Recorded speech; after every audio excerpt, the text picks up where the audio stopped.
أعوذ بالله من شر الشيطان الرجيم بسم الله الرحمن الرحيم إن الله وملائكته يصلون على النبي يا أيها الذين آمنوا صلوا عليه وسلموا تسليما اللهم صل على محمد وعلى آل محمد وسلم أما بعد فالسلام عليكم ورحمة الله تعالى وبركاته يا إخواننا الأعزاء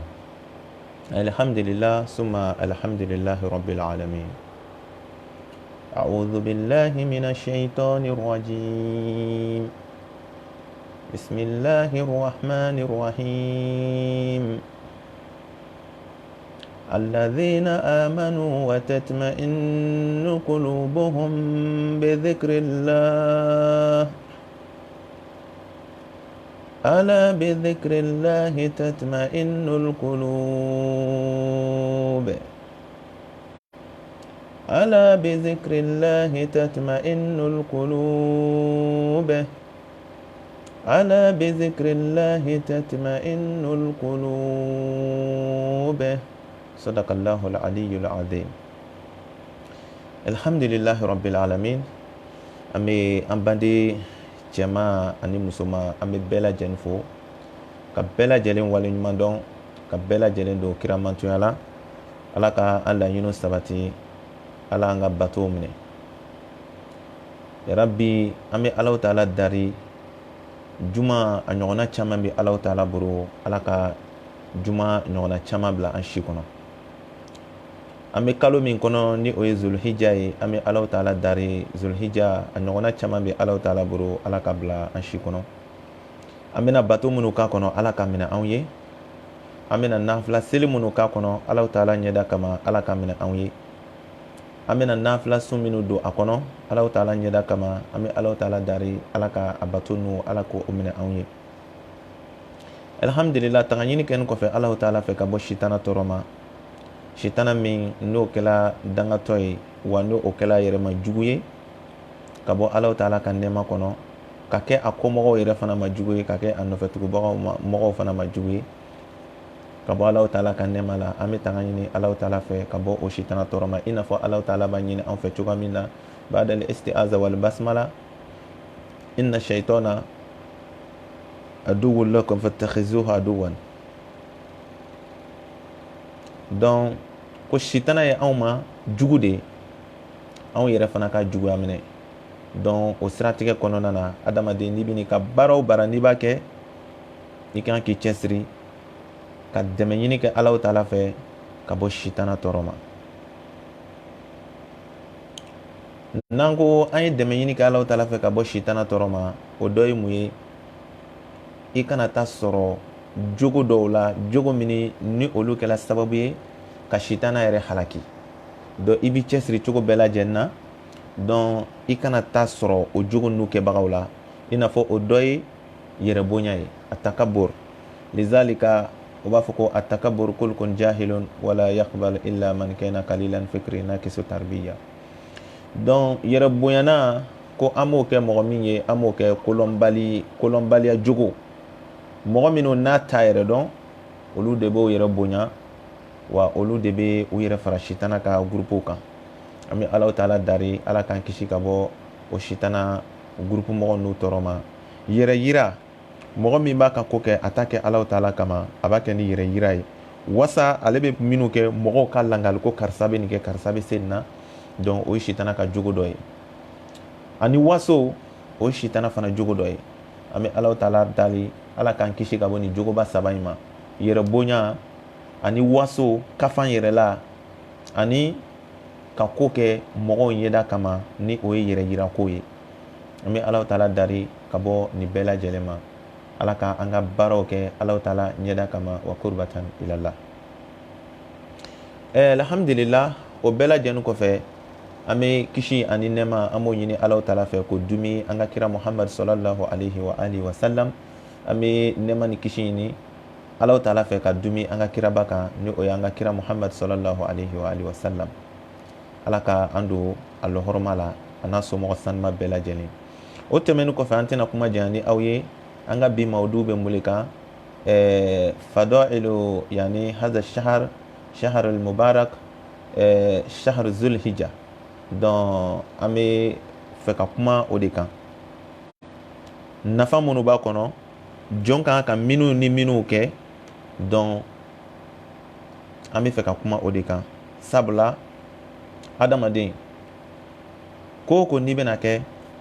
f'a i t'a sɔrɔ i bɛ nafa dɔ lɔ a la walima i kan ka fɛn tɔgɔ yɛrɛ dɔn n bɛna kɛ n b'a kɛ mun kama n bɛna kɛ fɛn jumɛn de n kan ka sɔrɔ komi natija n kan ka fɛn jumɛn de sɔrɔ a kɔnɔ komi résultat donc i bɛ se ka kɛ min kama donc lizalika an ka lajɛ k'a fɔ ko an donna kalo min kɔnɔ kalo barikama le zulhijja le a nafa ka bon bon kira kumana kan kira ye nafa caman fɔ an ɲɛnɛ a la donc lizalika an ka nata k'a fɔ an bɛna dɔ fɔ an balimaw ye ka baro dɔ kɛ n'an balimaw ye a kan minnu bɛ ka an suivi an ka pajiw kan ka tila ka ɲini an balimaw fɛ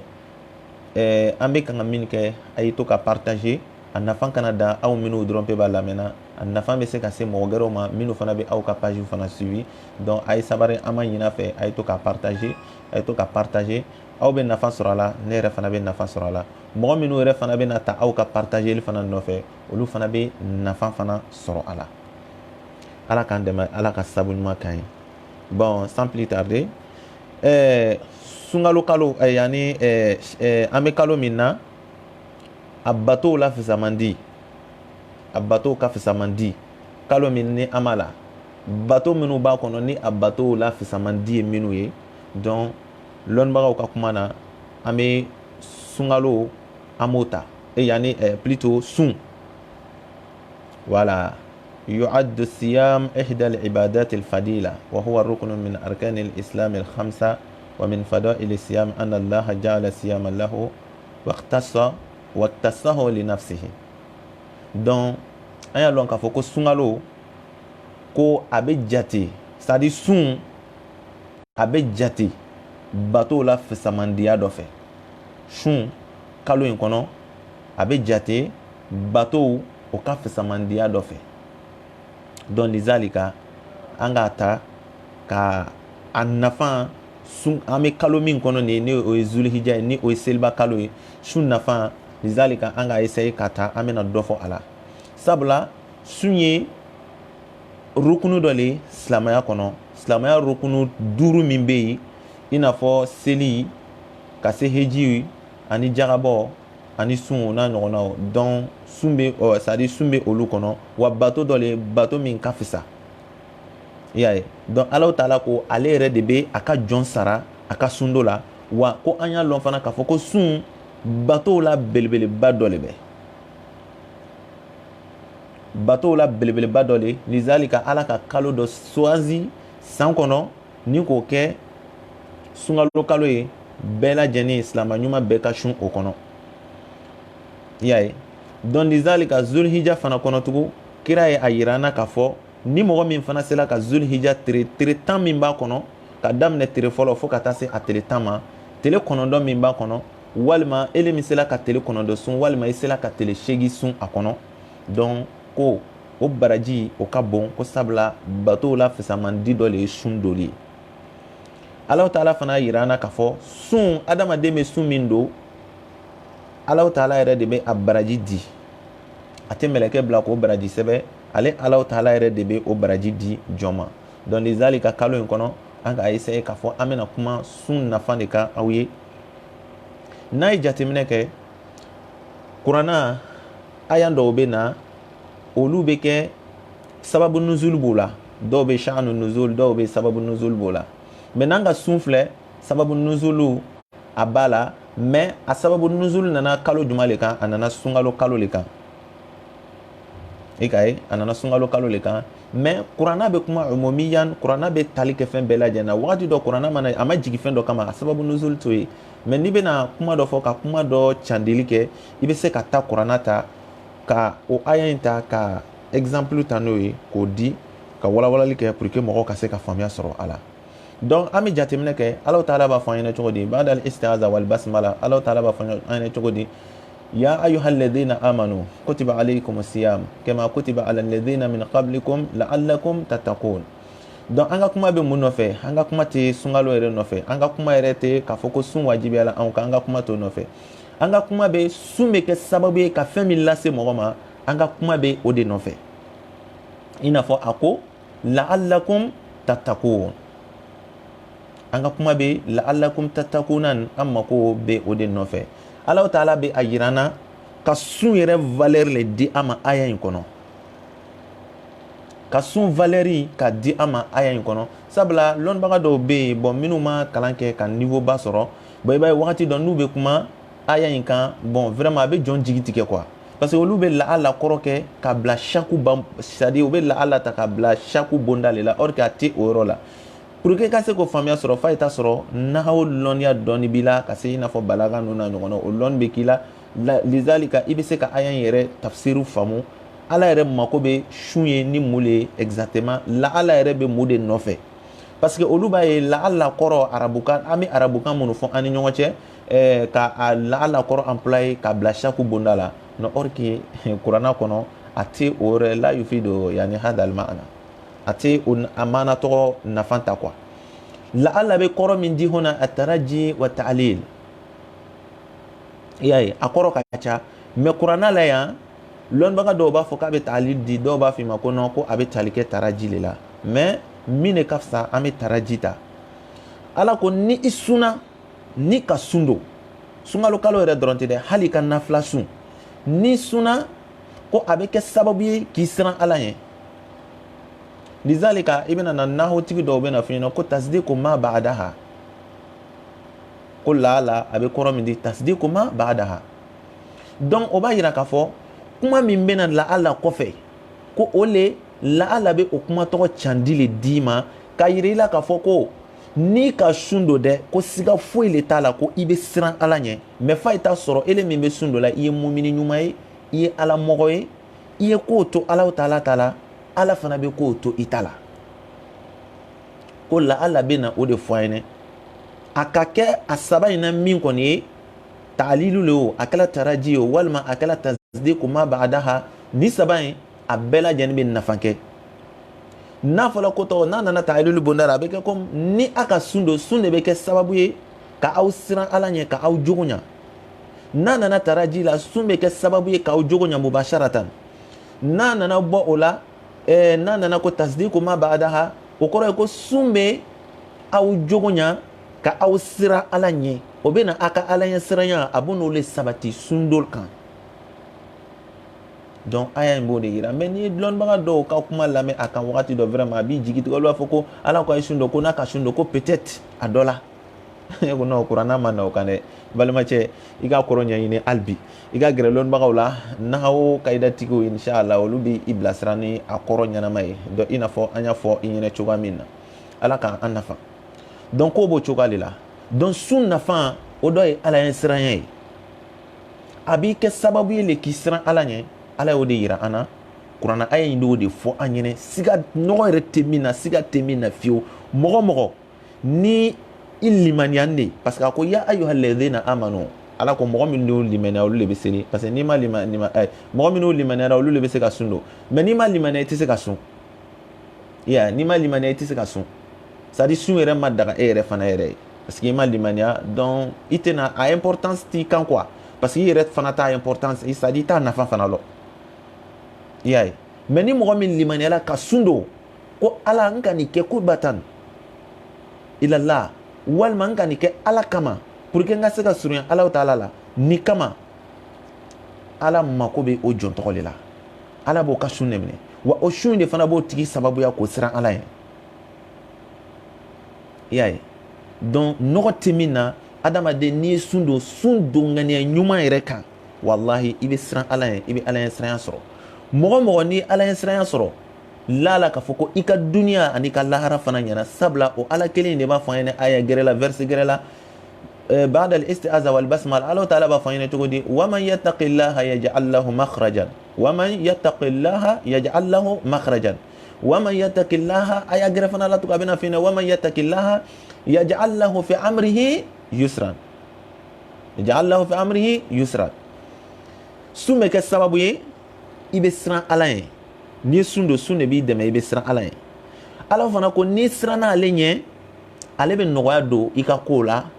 ko gbɛlɛn mɔgɔw b'a ye k'i kan ka to o ko da fɛ ala ko ale bɛ nɔgɔya don o ko la donc sun ne ma kan ka kɛ jɔn bolo fɛn denni ye hali ni sunkalo tɛ n'a fɔra ko kalo dɔ filɛ nin ye ko kalo min ye kalo barikama ye a bɛ ɲini jɔn fɛ i k'i cɛsiri hali tere fila tere kelen tere naani loro wɔɔrɔ i jija i k'o don kalo kɔnɔ a bɛ kɛ sababu ye ka dɔ fara i ka limaniya kan a b'i jidi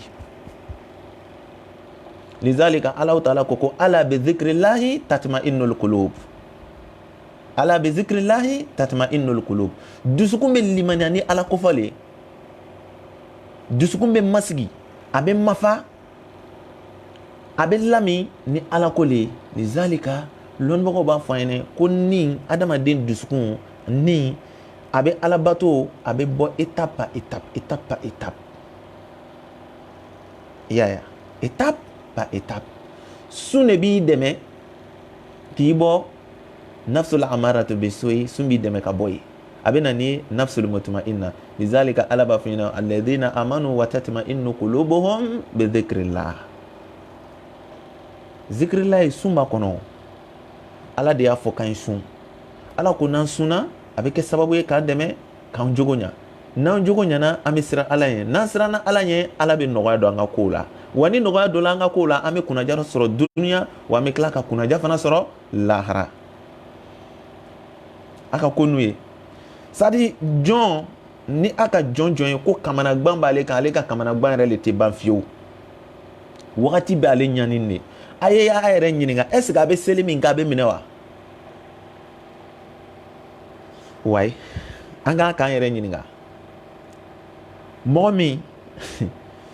ale wagati bɛɛ ni k'ale kamanagban de b'ale kan wagati bɛɛ ale ye o ɲɛgban wagati bɛɛ ale ye o ye ɲɛgban de b'ale kan wagati bɛɛ lajɛlen na an k'an k'an yɛrɛ ɲininka est-ce que a bɛ seli min kɛ seli in a bɛ minɛ wa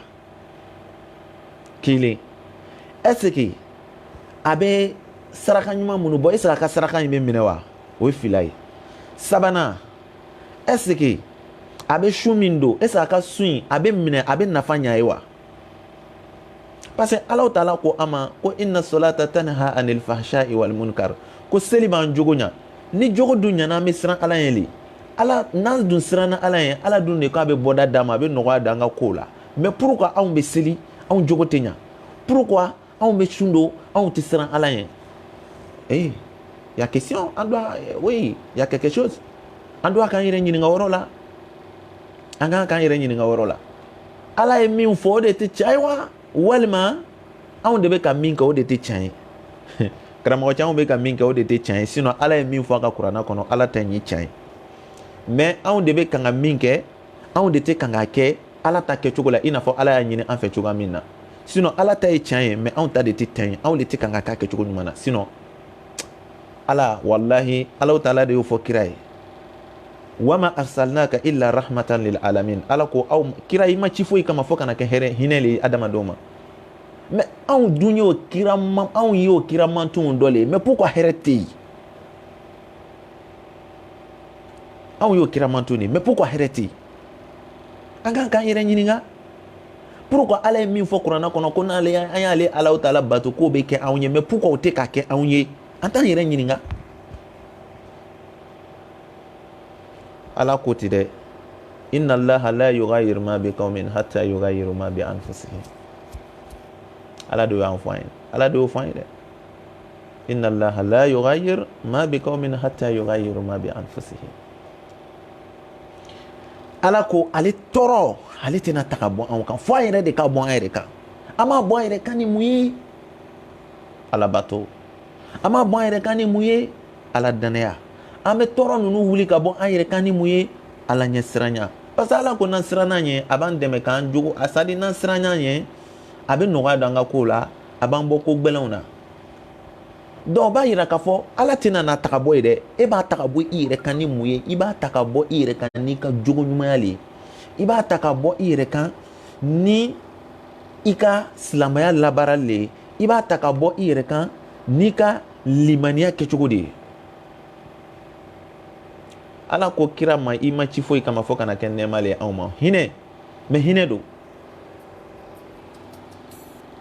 hinɛ don i y'a ye hinɛ don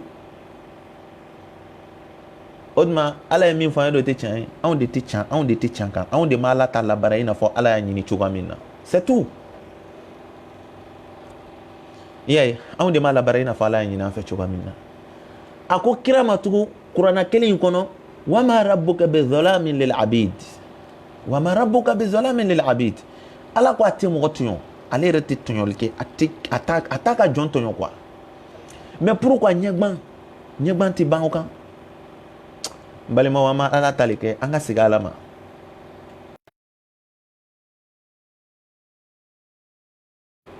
kan bɛna ale alaw taala bato ala ko an na ale alaw taala bato mais bato yɛrɛ bɛ ɲa ni fɛn min ye o dili ye anw ma o ye wajibi de ye ala kan lizalika ala ye seli di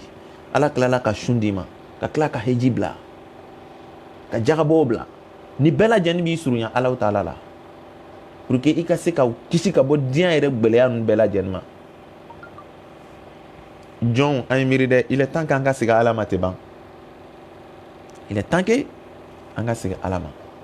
o de b'anw nafa ala ka faamuya cogo ɲuman d'a ma donc ko n'i ye sun don sun bɛ kɛ sababu ye k'i siran ala ye ala ko n'i siran n'a ye a bɛ nɔgɔya don i ka ko la a bɛ bɔda d'i ma point kalo in kɔnɔ cɛ o cɛ y'i cɛsiri sun dɔ ma ani ala wele ko ala bɛ nɔgɔya don i ka ko bɛɛ lajɛlen na an bɛ zul hijja min na nin ye n balimacɛ hali tile 1 2 3 i jija i k'o don o nafa bɛ s'i ma o zul hijja nafaba dɔ ye jɔn kan o banni kɔfɛ alaw taala ko n'i ye sun don ko i dakasa k'o ka di ale alaw taala ye est ce que i da min bɛ i la nin ye n'i bɛ kuma ni o da ye est ce que o da in kasa le ya ala mako tɛ o da in o da in tɛ ala laɲini bɛ min ye k'a f'i ye i dakasa min kuma bɛ n'i bɛ sun na i bɛ ala wele min kɛ k'o ka di ale alaw taala ye o ala wele min bɛ bɔ i da la k'i to sun na dɛ o ala wele in de ka di ala ye ala bɛ jɔn jaabi ka bɛn o de ma lizalika ala ko i dakasa in ka di ye majazi le bɛ n tɛ hakiki tɛ fa ye o yɔrɔ faamu sinon mɔgɔ dakasa o bɛ diya ala ye cogo di an dɔw dakasa kabako le dɛ dɔw yɛrɛ bɛ ban ka gbɛsɛ yɛrɛ ɲimi o suntɔlama ko parce que ko a fɔla ko i dakasa ka di ko ni ka gbɛsɛ ɲimi k'a bɛ n'i dakasa tigɛ karamɔgɔ cɛ o tɛ majazi le kuma bɛ laɲini bɛ min ye ala mako bɛ kuma min bɛ bɔ i da o de ka di alaw taala ye i n'a fɔ o kuma n'u ɲɔgɔnnaw bɛ na kuranna kɔnɔ ka caya cogoya min na i n'a fɔ yadullahi fawqa aydihim keza donc kuma tɛ ala yɛrɛ bolo direct ye ala ka dɛmɛ nasro parce que i ka arabukan yɛrɛ contexte na cogo filɛ ayyadaka Allah ala k'i dɛmɛ yadu yɛrɛ kɔrɔ direct ye nasru le shay'un manqul wala n'i ye mantiku kalan i bɛna taa faamuyaw caman sɔrɔ o la a tala ka bɔ a kɔnɔ de wala mais laɲini yɛrɛ tɛ a hakiki yɛrɛ direct ye ala ka faamuya cogo ɲuman d'a ma donc ko i dakasa bɛ diya ala ye o kɔrɔ i suntɔlama bɛ duwawu min kɛ ala b'a minɛ lizalika a bɛna f'i ɲɛna sun nafa dɔ la ye tugun ko n'i bɛ sun don ko i dala duwawu bɛ jaabi i bɛ min bɔ i da la a ka da ala ye ko i dala duwawu bɛ jaabi mais o y'a ye i bɛ sun min dɔ la ala kama o y'a ye i bɛ sun min donna alaw taala kama donc ala mako bɛ o tigi dakasa de la dakasa min ko bɛ i bɛ kumakan duman min bɔ i da la ala mako bɛ o de la n'o bɔla yen k'i dala duwawu bɛ jaabi ala k'an t'aw jaabi donc mais a ye taa sɔrɔ limaniya b'i la dɛ ni limaniya t'i la karamɔgɔ cɛ a bɛ gɛlɛya o kɔfɛ an balimacɛ ko kalo in kɔnɔ k'i k'i jija i ka nafila seli cɛya alaw taala ko seli tanha anil fahsha'i wal munkar donc a bɛ kɛ sababu ye de ka i jogo